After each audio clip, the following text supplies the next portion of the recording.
नमस्कार, स्वागत है आप सभी का एबीपी गंगा में। मैं हूं आपके साथ प्राची पारशर। प्रदेश प्लस देख रहे हैं आप। हम आपको कोरोना से जुड़ी 25 बड़ी खबरें दिखाएंगे, लेकिन उससे पहले वक्त हो चुका है कोरोना अपडेट हेल्थ बुलेटिन का। तो पहले एक नजर यूपी के ताजा हाल पर डाल लेते हैं। यूपी में 3664 कोरोना संक्रमित मामले अभी तक सामने आ चुके हैं, जिनमें से कुल 1709 एक्टिव हैं। 112 नए मामले सामने आए हैं, 115 मरीज ठीक भी हो गए हैं। आगरा में 22, मेरठ में 2 नए कोरोना केस मिले हैं। सिर्फ 5 जिलों में ही प्रदेश के आधा कोरोना केस मिले हैं। यूपी के सिर्फ 10 जिलों में ही 2600 मामले हैं। तो ये बड़ी खबर आपको बता रहे हैं, और बड़ी खबर ये है कि 3600 का आंकड़ा पार कर चुका है उत्तर प्रदेश में कोरोना, लेकिन सिर्फ 1700 ही ऐसे मामले हैं जो एक्टिव हैं, बाकी ठीक हो चुके हैं।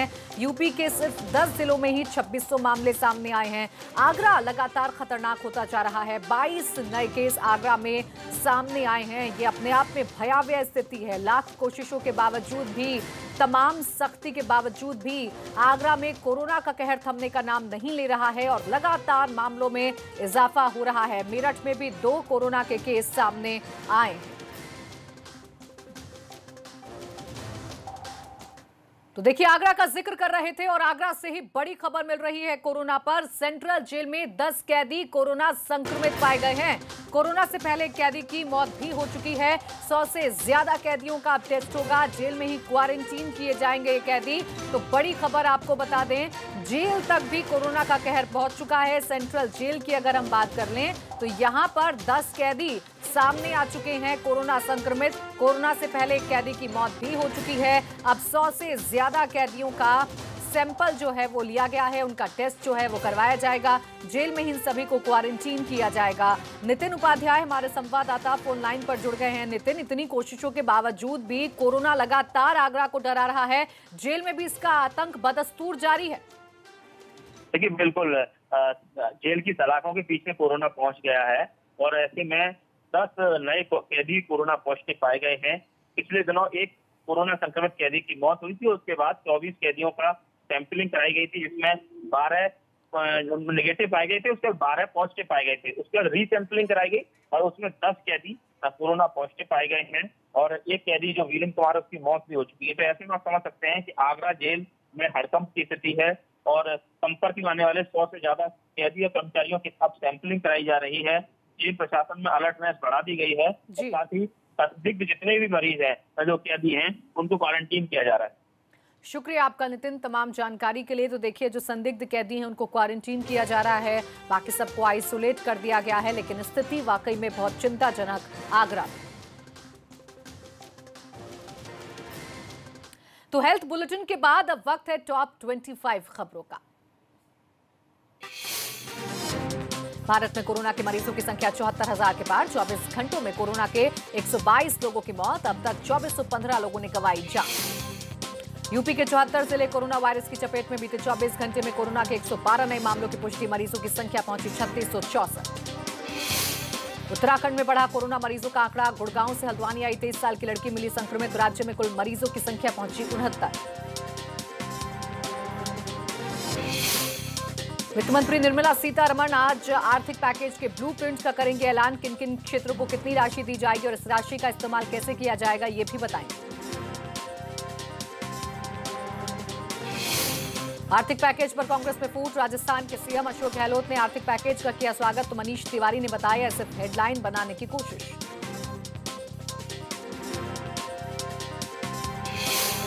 कोरोना वायरस से जंग जीतने में इस्तेमाल तकनीक। आरोग्य सेतु ऐप ने हासिल किया नया मुकाम। अब तक 10 करोड़ से ज्यादा यूजर्स ने अपलोड किया ऐप। सिर्फ 13 दिनों में ही 5 करोड़ यूजर्स ने डाउनलोड किया ऐप।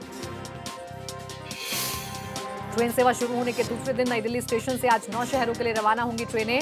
यात्रियों को 1 घंटे पहले पहुंचना होगा स्टेशन, जबकि 5 ट्रेनें दूसरे शहरों से पहुंचेंगी दिल्ली। वंदे भारत मिशन के तहत मलेशिया से भारतीयों की वापसी। कुआलालंपुर से 225 भारतीयों को लेकर मुंबई पहुंचा एयर इंडिया का विमान। बांग्लादेश के ढाका से श्रीनगर लौटे 169 मेडिकल छात्रों ने भारतीय दूतावास और भारतीय सरकार की तारीफ। आगरा में एक साथ 12 लोगों के कोरोना वायरस की पुष्टि। मरीजों की तादाद पहुंची 800 के पास। अब तक 25 मरीजों की मौत। बिजनौर पुलिस लाइन में तैनात follower corona positive. Police line hotspot घोषित। सैनिटाइजेशन का काम शुरू। जालौन में हॉटस्पॉट एरिया से मिले कोरोना के 6 नए मरीज। संक्रमित लोगों में से 2 आरबीएसके टीम के सदस्य, 3 शख्स सब्जी कारोबारी। लखनऊ के जेएमयू से 2 दिन में 10 मरीज डिस्चार्ज। लगातार 2 बार रिपोर्ट नेगेटिव आने पर अस्पताल से मिली छुट्टी। 2 गर्भवती महिलाएं भी शामिल। लखनऊ में एकेटीयू ने किया कोविड-19 पर इंटरनेशनल वेबिनार का आयोजन। राज्यपाल आनंदीबेन पटेल ने किया शुभारंभ। कोरोना काल में शिक्षण संचालन मॉडल पर विचार। मसूरी में होम क्वारंटीन कोरोना संदिग्ध की मौत से मचा हड़कंप। 10 साल पहले हुई थी बाईपास सर्जरी। मौत की वजह की जांच जारी।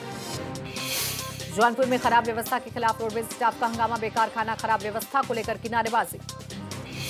गौतम बुद्ध नगर में कोरोना संक्रमण मरीजों की मौत पर नहीं पहुंच सके परिजन। बेटी के कहने पर डीएम ने करवाया अंतिम संस्कार। प्रवासियों का उत्तराखंड आने का सिलसिला जारी। गुजरात से 1400 श्रमिक की घर वापसी। पुणे से भी हरिद्वार आए 1206 श्रमिक। मध्य प्रदेश में 24 घंटे में कोरोना के 201 नए मरीज सामने आए। 4 की मौत। संक्रमितों की संख्या हुई 3986। अब तक 225 मौतें। गुजरात में पिछले 24 घंटों में कोरोना के 362 नए मामलों की पुष्टि। अब तक 8903 पॉजिटिव केस। 3246 हुए ठीक। 537 की मौत। अमेरिका में फिर बढ़ने लगे कोरोना के आंकड़े। 24 घंटे में 22,000 नए मामले और 1600 लोगों की मौत। 14 लाख से ज्यादा लोग कोरोना से प्रभावित। रूस के राष्ट्रपति व्लादिमीर पुतिन के प्रवक्ता हुआ कोरोना पॉजिटिव, अस्पताल में भर्ती। सिंगापुर में कोरोना वायरस से संक्रमित भारतीय व्यक्ति की मौत। 10 मई को कोरोना वायरस से संक्रमित होने की हुई थी पुष्टि। सऊदी अरब में ईद पर कर्फ्यू का ऐलान। मक्का सहित पूरे देश में 5 दिन की छुट्टियों के दौरान 24 घंटे रहेगा लॉकडाउन।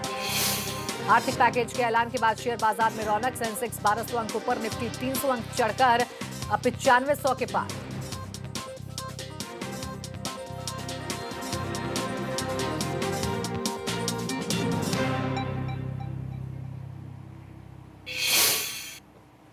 शुरुआत बड़ी खबर के साथ कर रहे हैं। कोरोना काल में कानपुर से बड़ी खबर है। कानपुर देहात में साधु शोभन सरकार का निधन हो गया है। शिवली के आश्रम में शोभन सरकार का निधन हो गया है। हजारों टन खजाने के दावे से वो चर्चा में आए थे। हजारों टन खजाना होने का दावा कर चुके थे। तो ये बड़ी खबर आपको कानपुर से बता दें। कोरोना काल में निधन की ये खबर मिल रही है। साधु शोभन सरकार का निधन हो गया है। शिवली के आश्रम में शोभन सरकार का निधन हुआ। हजारों टन खजाने का दावा कर ये साधु चर्चा में आए थे। हजारों टन खजाना होने का ये दावा कर चुके थे और आज उनके निधन की खबर मिल रही है। शिवली में स्थित उनके आश्रम में उन्होंने आखिरी सांस ली है। हजारों टन खजाने के दावे से वो चर्चा में आए थे, सुर्खियों में आए थे और आज उनके निधन की खबर मिल रही है। कानपुर देहात में स्थित उनका जो आश्रम है उसमें अंतिम सांस ली है साधु शोभन सरकार ने। आपको बता दें कि ये साधु उस वक्त सुर्खियों में आए थे जब ये हजारों टन खजाना होने का दावा इन्होंने किया था। प्रभात अवस्थी मेरे सहयोगी फोन लाइन पर जुड़ गए हैं। प्रभात, क्या जानकारी आपके पास?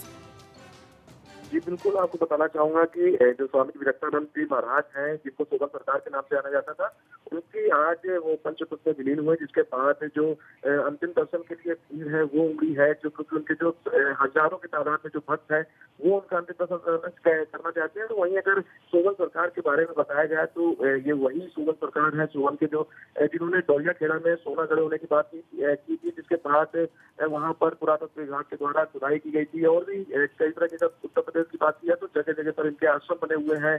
बक्सर में भी इनका आश्रम है और काफी अनुयायी इनके हैं, जो काफी भक्त हैं, जो इनको काफी मानने वाले हैं। क्योंकि जिस तरह से लगातार समाज से जुड़े कामों में भी हमेशा रहे हैं। जो बक्सर का पुल है वो इसके द्वारा तरक्की का पुल भी बनवाया गया था और लगातार काफी ख्याति प्राप्त रहे हैं। क्योंकि जिस तरह से जो सोना वाली खुदाई का जो मामला सामने आया था उसके चलते पूरे देश में जाने गए थे और वहाँ पर रेस्क्यू ऑपरेशन भी चल रहा था, खुदाई भी हुई थी और जहाँ पर इन्होंने बताया था कि यहाँ पर लाखों टन सोना गड़ा हुआ है। तो आज जब सुबह लोगों को कानपुर देहात में जो शिवली में आश्रम बना हुआ है, शोभन सरकार मंदिर बना बना हुआ है।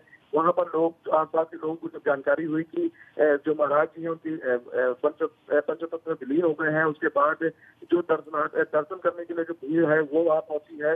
हर कोई चाहता है कि उनके अंतिम दर्शन हो सके, क्योंकि काफी जो आसपास का क्षेत्र है वहाँ पर उनके काफी अनुयायी हैं। बिल्कुल प्रभात, उनके काफी अनुयायी हैं। ऐसे में आपसे ये भी जानना चाहेंगे कि उनके अनुयायी पहुंच रहे हैं आश्रम उनके अंतिम दर्शन करने के लिए, लॉकडाउन का वहां पर पालन हो, सोशल डिस्टेंसिंग का ख्याल रखा जाए, इसको लेकर क्या प्रबंध देखने को मिल रहे हैं? जी बिल्कुल, लॉकडाउन और सोशल डिस्टेंसिंग का जो पालन है उसको कराने के लिए जो जिला प्रशासन है और जो लोकल प्रशासन है वो वहाँ पर मुस्तैदी दिखा रहा है। हालांकि जो वीडियो एबीपी गंगा दिखा रहा है उसमें भी जो उनके अनुयायी हैं वो प्रयास कर रहे हैं, रस्सी बांधी गई है और लोग जो है वो ह्यूमन चेन बनाकर लोगों को दूर करने की बात कर रहे हैं। लेकिन एक तरह की जो उनसे आस्था थी जिसके चलते वहाँ पर थोड़ा जो सोशल डिस्टेंसिंग है उसको लोग भूलते नजर आ रहे हैं, लेकिन फिर भी लोग प्रयास कर रहे हैं कि जितना ज्यादा हो सके सोशल डिस्टेंसिंग का फॉलो कराया जाए, क्योंकि जो समय है वो कोरोना काल चल रहा है। और ऐसे में जब एक संत जो है वो पंचतत्व में विलीन होते हैं तो लोगों की आस्था जरूर होती है। बिल्कुल आस्था का सवाल है, लेकिन जागरूकता भी बेहद जरूरी है। शुक्रिया आपका प्रभात, हमारे साथ जुड़ने के लिए और तमाम जानकारी हमें देने के लिए। लखनऊ का रुख करेंगे, ब्यूरो चीफ वीरेश पांडे हमारे साथ जुड़ गए हैं। वीरेश, आपसे मैं समझना चाहूंगी आप दर्शकों को डिटेल में बताएं कि कब ये चर्चा में आए थे और किस तरीके का दावा साधु ने किया था। देखिए, शोभन सरकार उस समय चर्चा में आए थे जब उन्होंने ये दावा किया था कि राजा राम बख्श सिंह के किले में 1000 टन सोना है। और जब उन्होंने उस समय के तत्कालीन डीएम विजय किरण आनंद को पत्र लिखा था तो वो इस पर विचार नहीं कर रहे थे, लेकिन बार बार जब उन्होंने आग्रह किया तो सरकार ने इसकी जांच करवाई और आर्कोलॉजिकल सर्वे ऑफ इंडिया की टीम दिल्ली और लखनऊ से वहां पहुंची और लगभग 23 दिन वहां खुदाई हुई, जगह जगह खुदाई हुई और खुदाई में लोहे की किल, टूटे हुए बर्तन और तमाम चीज़ें इस तरह की मिली, लेकिन सोना नहीं मिला। और 4 दिन से अधिक लग गए उस खुदाई को भरने में और पूरे देश की मीडिया वहां उपस्थित थी। मैं खुद अपने चैनल के द्वारा भेजा गया था डोंडिया खेड़ा में और 4 दिन मैं भी वहां रहा और आपको बताऊं कि पूरी मीडिया, पूरे देश का ध्यान वहां था, क्योंकि जिस तरीके से शोभन सरकार ने दावा किया था कि अगर वहां पर सोना नहीं मिलता है तो मुझे जेल भेज दिया जाए। एक संत, एक सन्यासी का जो अटूट विश्वास था उस पर सरकार भी डिग गई थी और 23 दिन तक ये खुदाई चली थी। और 23 दिन बाद जब ये खुदाई में जब कुछ नहीं सोना मिला तो फिर सरकार ने उनसे फिर वार्ता की शोभन सरकार से, और फिर भी शोभन सरकार का ये दावा था कि सरकार वहाँ खुदाई नहीं कर रही है। आर्कोलॉजिकल सर्वे ऑफ इंडिया पूरी जो किले की जिस जगह वो चिन्हित कर रहे हैं वहाँ खुदाई नहीं कर रही है। तो ये एक विरोधाभास था सरकार और शोभन सरकार के बीच में, और उसी दरमियान ये बहुत ही प्रसिद्ध हुए थे, फेमस हुए थे और पूरे देश की मीडिया डोंडिया खेड़ा में आई थी। और एक पिक्चर भी बनी बाद में, जो डोंडिया खेड़ा पर जिस तरह से मीडिया ने कवरेज दिया था उस पर एक बाद में फिल्म भी बनी। तो शोभन सरकार उस दरमियान बहुत प्रसिद्ध हुए थे, बाद में उनके अनुयायियों की संख्या बहुत बड़ी और ये दुखद है कि आज उनका निधन हुआ है। बिल्कुल वीरेश, आप बने रहिएगा हमारे साथ, आगे भी आपसे जानकारी लेंगे। और चलिए अब आगे बढ़ते हैं और बात करते हैं पीएम मोदी के 2020 की।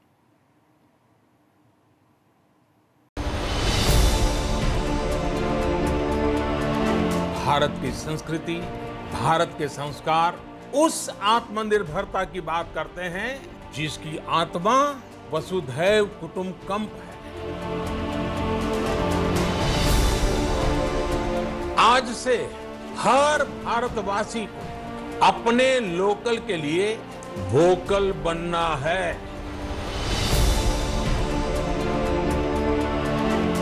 ये आर्थिक पैकेज आत्मनिर्भर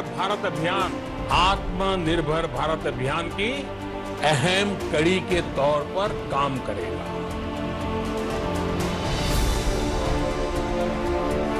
लॉकडाउन 4 पूरी तरह नए रंग रूप वाला होगा, नए नियमों वाला होगा।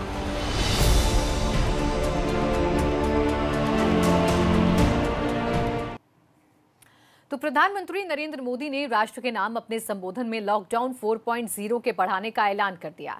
साथ ही 20 लाख करोड़ के आर्थिक पैकेज पर पीएम मोदी ने कहा कि ये पैकेज देश के उस श्रमिक के लिए है, देश के उस किसान के लिए है जो हर स्थिति, हर मौसम में देशवासियों के लिए दिन रात परिश्रम कर रहा है। ये आर्थिक पैकेज हमारे देश के मध्यम वर्ग के लिए है जो ईमानदारी से टैक्स देता है, देश के विकास में अपना योगदान देता है। आत्मनिर्भर भारत के संकल्प को सिद्ध करने के लिए इस पैकेज में लैंड, लेबर, लिक्विडिटी और लॉज सभी पर बल दिया गया है। ये आर्थिक पैकेज हमारे कुटीर उद्योग, गृह उद्योग, हमारे लघु मंझोले उद्योग, हमारे एमएसएमई के लिए हैं जो करोड़ों लोगों की आजीविका का साधन है, जो आत्मनिर्भर भारत के हमारे संकल्प का मजबूत आधार है। ये आर्थिक पैकेज देश के उस श्रमिक के लिए हैं, देश के उस किसान के लिए हैं जो हर स्थिति, हर मौसम में देशवासियों के लिए दिन रात परिश्रम कर रहा है। ये आर्थिक पैकेज हमारे देश के मध्यम वर्ग के लिए है जो ईमानदारी से टैक्स देता है, देश के विकास में अपना योगदान देता है। ये आर्थिक पैकेज भारतीय उद्योग जगत के लिए है जो भारत के आर्थिक सामर्थ्य को बुलंदी देने के लिए संकल्पित है। तो पीएम मोदी के संबोधन के बाद सीएम योगी ने 20 लाख करोड़ के आर्थिक पैकेज के लिए पीएम मोदी का धन्यवाद दिया। सीएम ने कहा कि आर्थिक पैकेज देश को आगे बढ़ाने में मदद करेगा। खासतौर पर यह पैकेज प्रवासी श्रमिकों के कल्याण के लिए होगा। हम सब आभारी हैं कि आज कोरोना संकट से उभरने के लिए देश के गरीब के लिए, किसान के लिए, मजदूर के लिए, सूक्ष्म लघु मध्यम उद्यम के लिए और प्रवासी श्रमिकों के लिए फेरी नीति से आच्छादित होने वाले ठेला, खोमचा, रेहड़ी, पटरी व्यवसायी या अन्य रोज कमाने वाले उन सभी लोगों के लिए एक बहुत बड़े आर्थिक पैकेज की घोषणा की है। 20 लाख करोड़ रुपए के इस आर्थिक पैकेज के लिए मैं आदरणीय प्रधानमंत्री जी का हृदय से अभिनंदन करता हूं। उत्तर प्रदेश की 23 करोड़ जनता की ओर से उनके प्रति आभार व्यक्त करता हूं। मुझे विश्वास है कि इस बड़े आर्थिक पैकेज के माध्यम से न केवल उत्तर प्रदेश का एमएसएमई सेक्टर, जिसे हमने आदरणीय प्रधानमंत्री जी के मार्गदर्शन में वन डिस्ट्रिक्ट वन प्रोडक्ट के माध्यम से एक नई ऊंचाइयां प्रदान करने का प्रयास किया। कोरोना संकट के कारण उनके सामने कुछ विषम स्थितियां आई थी। ये आर्थिक पैकेज उन्हें एक बार फिर से आगे बढ़ने के लिए एक नया संबल होगा। तो आपने सीएम योगी को भी सुना, वो किस तरीके से बता रहे हैं कि कितना महत्वपूर्ण है ये राहत पैकेज, ये आत्मनिर्भर पैकेज। तो आत्मनिर्भर से यूपी उत्तराखंड को कितना फायदा होगा, इस पर एबीपी गंगा लगातार चर्चा कर रहा है। और अभी हमारे साथ फिर से अलग अलग जगहों से हमारे संवाददाता जुड़ चुके हैं जो यूपी और उत्तराखंड सरकार की रणनीति बताएंगे कि कैसे इस पैकेज के जरिए अपनी राज्य को अलग पहचान देने का प्लान है। योगी सरकार के प्लान पर हमें जानकारी देंगे यूपी के ब्यूरो चीफ वीरेश पांडे। तो उत्तराखंड पर ग्राउंड रिपोर्ट हम तक पहुंचाएंगे उत्तराखंड के ब्यूरो चीफ अजीत राठी। इसके अलावा हमारे साथ मेरठ से बलराम और प्रयागराज से मोहम्मद मोइन जुड़ रहे हैं जो उन लोगों के साथ हैं जिनके लिए इस आर्थिक पैकेज की घोषणा की गई है। तो सबसे पहले लखनऊ का मैं रुख कर लूंगी। वीरेश, आपसे मैं समझना चाहूंगी क्या महत्व है इसका और कितनी आशाएं उत्तर प्रदेश को है इस 20 लाख करोड़ के राहत पैकेज से? देखिए प्राची, सबसे बड़ी बात तो ये है कि ये समझना होगा कि कल का प्रधानमंत्री का जो उद्बोधन है वो केवल और केवल आर्थिक गतिविधियों को पटरी पर लाने का था। प्रधानमंत्री के उद्बोधन से पहले जो वीडियो कॉन्फ्रेंसिंग प्रधानमंत्री और तमाम मुख्यमंत्रियों के बीच में हुई थी, उसके बाद कल मुख्यमंत्री ने अपने कैबिनेट मंत्रियों की बैठक बुलाई और उनसे वार्ता की, उनका सुझाव लिया। मुख्यमंत्री ने कल कुछ बोला नहीं, केवल जो अपने कैबिनेट के वरिष्ठ सहयोगी हैं उनसे सुझाव लिया। और एबीपी गंगा को जो सोर्सेस से खबर मिली है, सभी मंत्रियों ने एक राय से मुख्यमंत्री को ये सुझाव दिया कि लॉकडाउन भले मई तक चलता रहे, लेकिन आर्थिक गतिविधियां सुचारू रूप से चलती रहें और इसके लिए हमें काम करना होगा और छोटे छोटे दुकानदारों को भी हमें अब इजाज़त देनी होगी और आर्थिक गतिविधियों को पटरी पर लाने के लिए कोशिश करना होगा। और ये जो मंत्रियों का सुझाव था, उसको प्रधानमंत्री के उद्बोधन के बाद केंद्र सरकार को उत्तर प्रदेश सरकार ने सौंप दिया है कि आखिर उनके पूरे मंत्रिमंडल और उनके वरिष्ठ सहयोगियों की क्या राय है। तो कुल मिलाकर आप देखिए कि आर्थिक गतिविधियों को लेकर बेचैनी उनके पूरे मंत्रिमंडल में है। और आपको बताऊं कि उत्तर प्रदेश सरकार ने आर्थिक गतिविधियों को प्रधानमंत्री के पैकेज और उद्बोधन से पहले किस रूप में मुख्यमंत्री के स्तर पर और अपने अधिकारियों के स्तर पर लागू किया है, कोशिश की है, उसे जानने के लिए हमें 1 महीना पहले चलना होगा। एबीपी गंगा ने दर्शकों को बताया था कि उत्तर प्रदेश में आर्थिक गतिविधियां, ग्रामीण अर्थव्यवस्था, मध्यम लघु सूक्ष्म उद्योग को कैसे बढ़ावा दिया जाए, इसके लिए मुख्यमंत्री ने औद्योगिक विकास मंत्री और साथ ही साथ अपने प्रमुख सचिव मुख्यमंत्री एसपी गोयल, प्रमुख सचिव वित्त और औद्योगिक विकास आयुक्त के नेतृत्व में एक कमेटी का गठन किया था। और साथ ही साथ एबीपी गंगा ने दर्शकों को 1 महीना पहले ये इस बात को बताया था कि चीन से ऐसे लोग, ऐसे कंपनियां जो पलायन कर रही हैं, वो वहां निवेश नहीं कर रही हैं, चीन पर एक अविश्वास की भावना है, उसको कैसे उत्तर प्रदेश निवेश का हब बन सके, उसके लिए एक कार्य योजना पिछले 1 महीने से इन लोगों के नेतृत्व में बनी हुई कमेटी के द्वारा की जा रही है और उसकी रूपरेखा मुख्यमंत्री तक पहुंच गई है। और यही वजह है कि उस कमेटी ने जो भी अपनी राय और अपने विचार दिया, उसकी वजह से जो पिछली कैबिनेट योगी सरकार की हुई है, 38 ऐसे जो श्रम कानून हैं जो बाधक हैं निवेश में, औद्योगिक निवेश में, उनमें शिथिलता यानी अस्थायी रूप से 3 साल के लिए उन्हें सस्पेंड किया गया है, निलंबित किया गया है। और इसके पीछे सरकार का तर्क ये है कि कोरोना काल में महीने पहले से ही जो कोशिशें थी वीरेश, वो शुरू कर दी थी। ठीक है वीरेश, लौटूंगी आपके पास, और भी तमाम सहयोगी मेरे साथ जुड़े हुए हैं, उनसे भी चर्चा करेंगे। फिलहाल एक छोटे से ब्रेक का वक्त है, जल्द लौटेंगे और चर्चा करेंगे कि इस राहत पैकेज से यूपी को कितनी राहत मिलने वाली है।